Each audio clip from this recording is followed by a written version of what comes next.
Ողջույն եւ քաջառողջություն եմ մաղթում իմ հայրենատեր հայրենակիցներ։ Այսօր 2026 թվականի փետրվարի 14-ն է։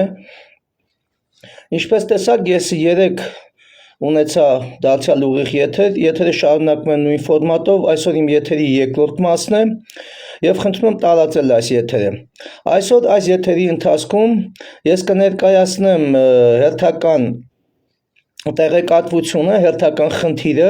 որի մասին ես խոսել եմ դեռևս սրա մասին վերջին անգամ, որ սկսել ենք այս process-ը, սկսել եմ խոսել դեռևս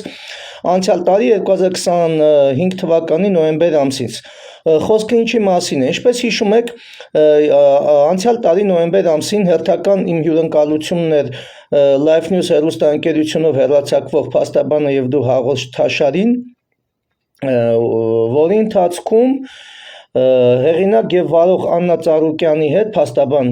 Տիկին Աննա Ծառուկյանի հետ քննարկեցինք նաեւ ինձ վերաբերել են քրեական գործի հանգամանքները, որի կապակցությամբ իմ չկատարած առանձնապես ծանր հանցագործության համար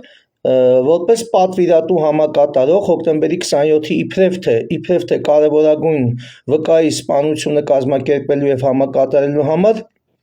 ինձ Հայաստանի Հանրապետության երաստիճան դատական համակարգը կատարելով օրվա իշխանությունների քաղաքական պատվերը, այդ գործը ուղղակի sense լղոզելու, կոծկելու նպատակով դատապարտեցին երկարաժամկետ ազատազրկման, խոսքը 15-16 տարիների մասին է, որ ես անցկացրեցի ծանր բանտային պայմաններում։ Հիմա խոսքը հենց այդ բանտային process-ի մասին չի, այլ ընթացակարգը ինչա տեղի ունեցել։ Ես հիմա այս մասով, սա նորից հիշեցնեմ, որ սա երկրորդ մասն է, սան հետևելու 3-րդ, 4-րդ, 5-րդ, որ առանձնացրել եմ թեմաները, որպեսզի ավելի ընկալելի լինի եւ հասարակությունը եւ քաղաքական ուժերը առավել եւս այս նախընտրական շրջանում եւ օպերատիվ ծառայությունները, որոնք այդքան ուշադիր են իմ եթերներին եւ այն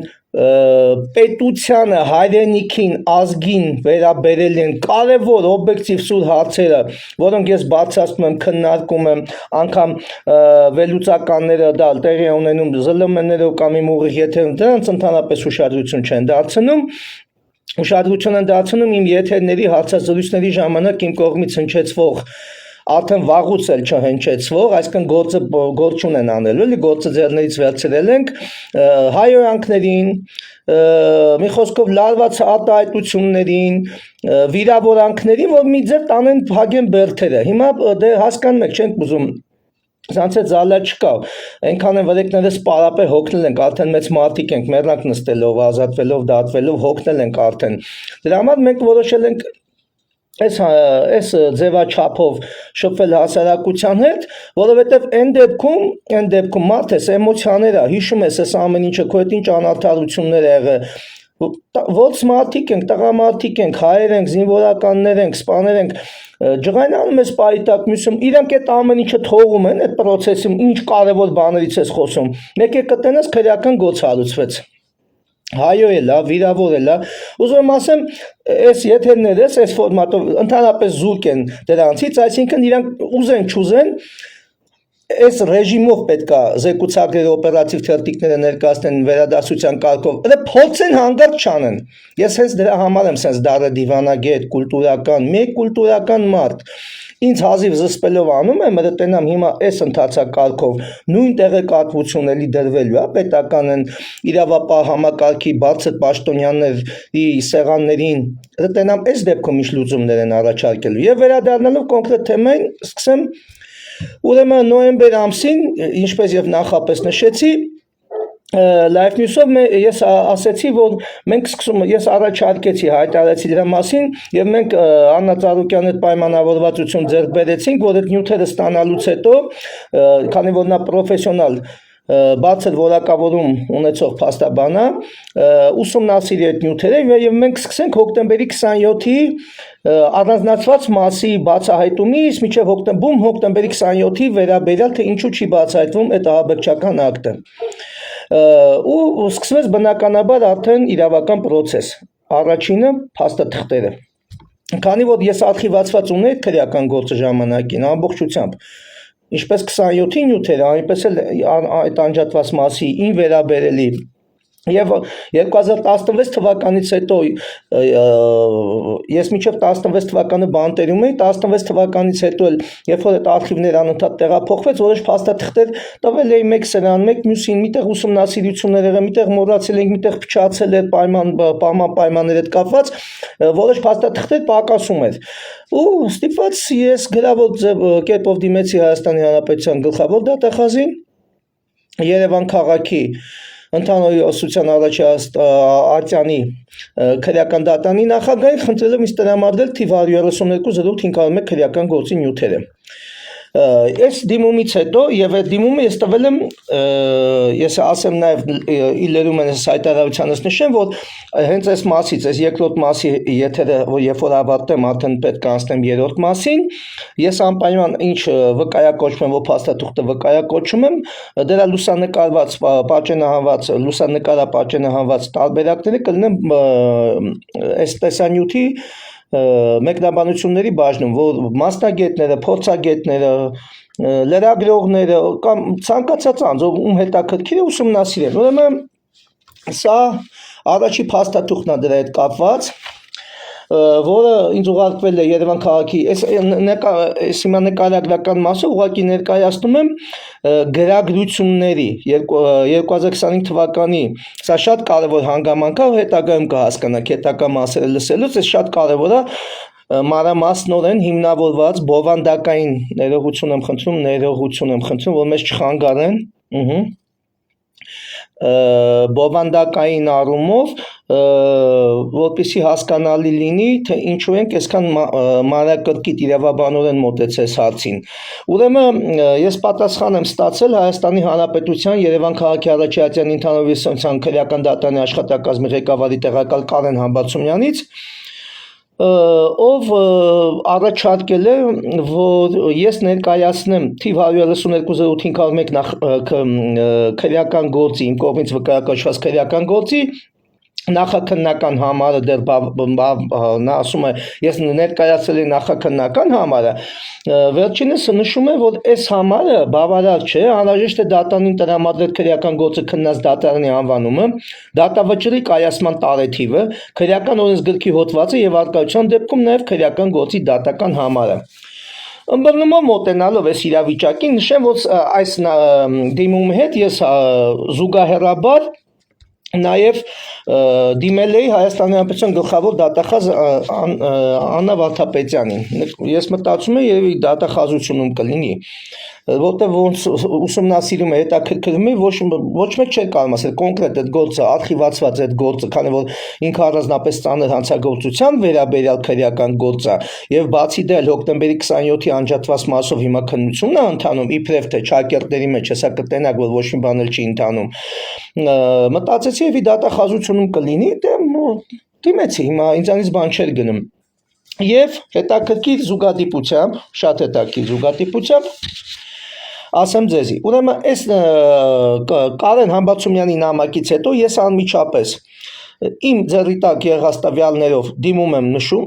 պահանջվող տվյալները դիմումով, անձամբ եմ գնում, սա պատվիրված նամակով է ուղարկել, պատվիրված նամակով չեմ ուղարկում, ես անձամբ գնում եմ Երևան քաղաքի առաջի ատյանի ընդհանուր իրավասության քրեական դատարան, անձամբ դիմումը հանձնում եմ գրասենյակում, դրանից հետո ուրեմն արդեն նայեք, ես դա հանձնելուց հետո ես ստացա իմիջիալոց, ես ամսի 18-ին դիմել եմ, սա շատ կարևոր հանգամանք է, ուրեմն 3 օր անց ամսի 21-ին, նոյեմբերի 21-ին ես ստացել եմ Կարեն Համբարձումյանի պատասխանը։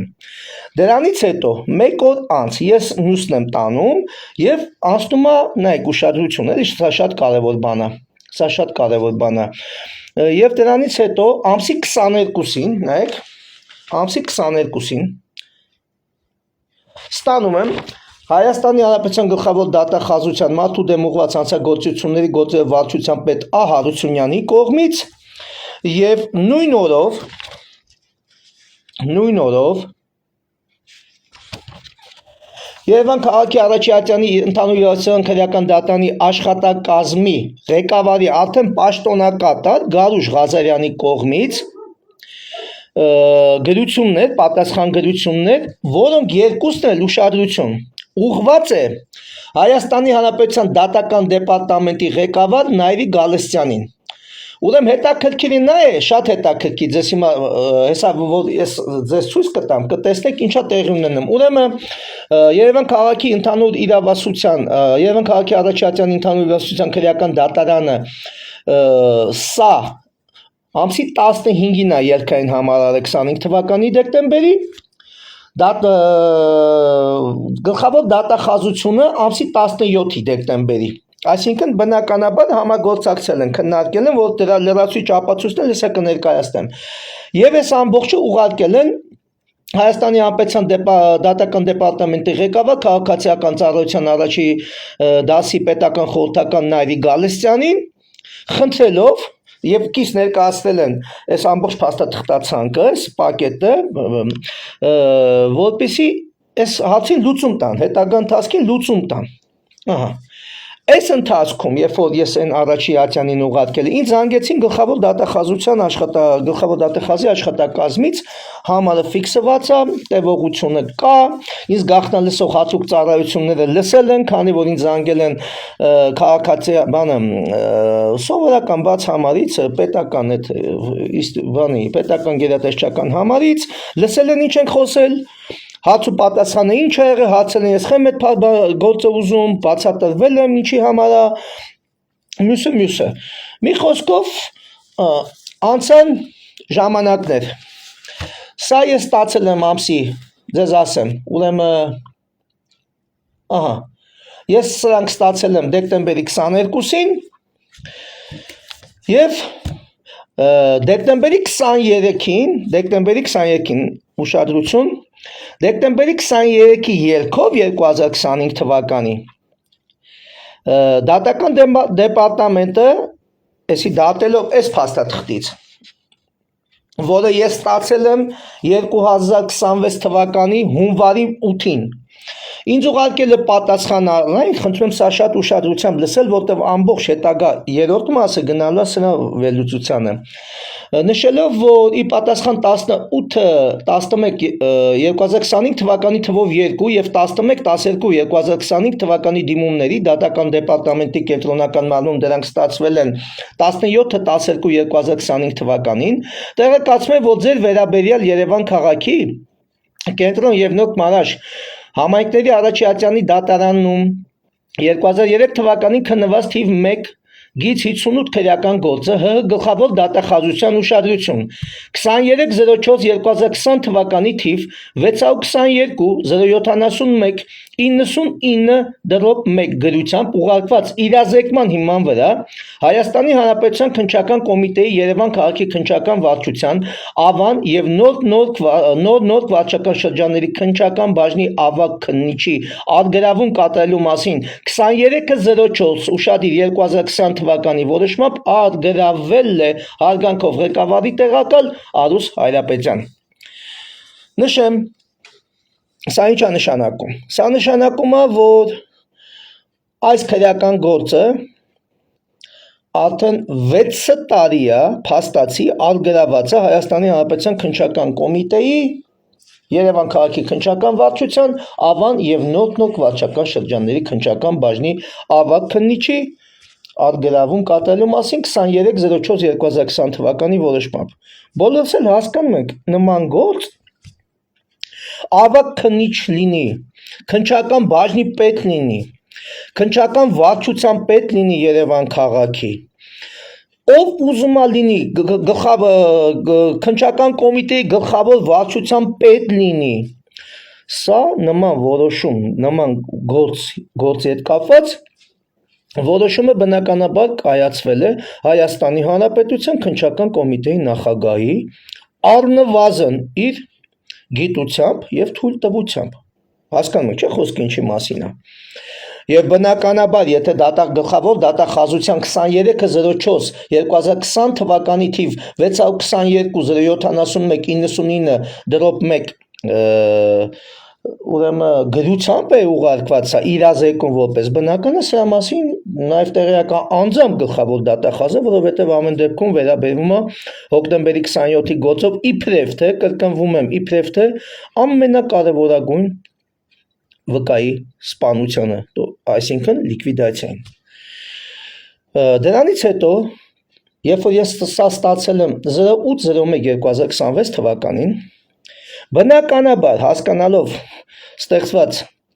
տենց միամիտ իրավիճակը, մենք էլ ընդհանրապես հասկանալով քաղաքական իրականությունը, մեր հասարակական կարգի ինստիտուցիոնալ վերաբերմունքը ընդհանրապես նման որակի գործերին, իրականության ընդհանրապես չտիրապետելով սկսել ենք ուսումնասիրություններ իրականացնել տարբեր աղբյուրների ու հասկանալ այս գործը ինչ են վերցրել, ինչ է տեղի ունեցել այս գործի հետ։ Եվ երբ որ արդեն բավարար ոչ ամբողջական տեղեկատվությունը ստացել ենք,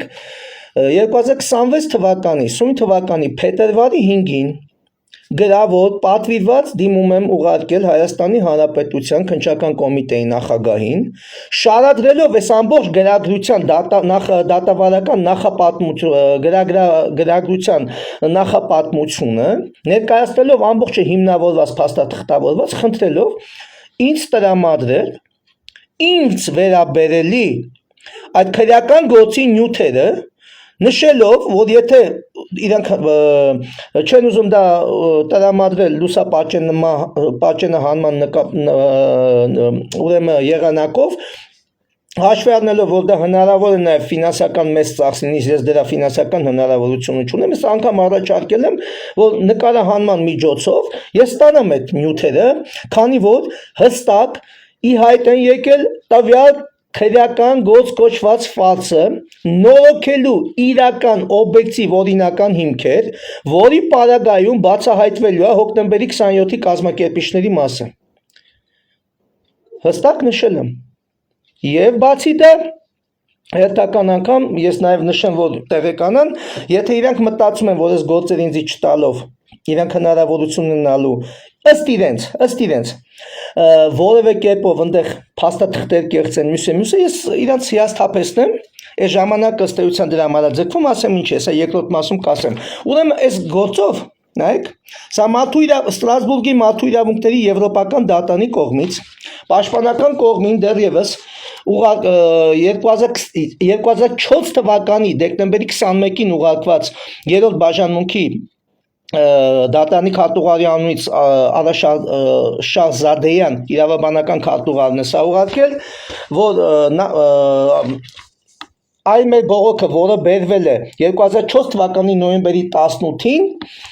արդեն ընդունվել է Եվրոպական դատարանի կողմից եւ մինչեւ հիմա գտնվում է Եվրոպական դատարանում։ Այսինքն այս բոլոր փաստաթղթերը միեդում են գտնվում։ Եթե Հայաստանի Հանրապետությունում ժամանակ են ձգում փորձելով ինչ որ պաշտոնական կեղծիքներ անել, որոշ փաստաթղթեր ոչնչացնել, ես հիասթափեցնեմ։ Իմ մոտ չկա նյութերը, կիսատ է,